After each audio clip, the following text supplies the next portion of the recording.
అయ్యా నమస్కారం. ఈసారి మా పార్టీకి ఓటేసి గెలిపియాలి. మిమ్మల్ని గెలిపిస్తే మాకేం లాభము? టీ రావి. మీకు కోటర్ కావాలా, పైసలు కావాలా, అభివృద్ధి కావాలా? మాకు అభివృద్ధి వద్దు, ఏమొద్దు. మాకు పైసలు కోటర్ కావాలి.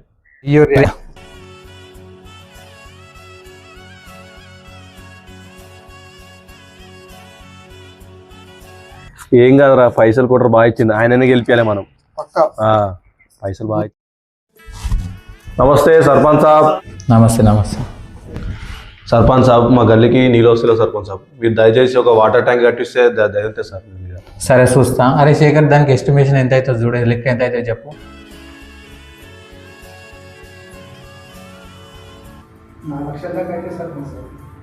4 లక్షల వరకు అయితే అంటే అవి ఇచ్చిపోండి, కట్టిస్తాం. అట్లా అంటావేంది సర్పంచ్ సాబ్? కోరి మిమ్మల్ని గెలిపిస్తే మీరు మాకు పైసలు అడుగుతారు. మీకు మందు కావాలన్నా అభివృద్ధి కావాలని అడిగినా, మీరు మందే కావాలి పైసలే కావాలని తీసుకోరు. ఇప్పుడు ఏడుకెళ్ళే వాళ్ళని మీకు మందు పంచుడికే పైసలు అయిపోయినాయి. ఇప్పుడు నేను సంపాదించుకోవాలి కదా. సరే వెళ్ళిపోండి. అప్పుడే చెప్పారా, మందు పైసలు తీసుకుంటే అయిపోతుంది. ఇప్పుడు అభివృద్ధి ఏమంటే చేస్తారు. అవి రెండు తీసుకోకపోతే గల్లబట్టి అప్పుడే అడుగుతుంది. ఆలోచించి ఓటు వేయండి. ఊరి అభివృద్ధికి సహకరించండి.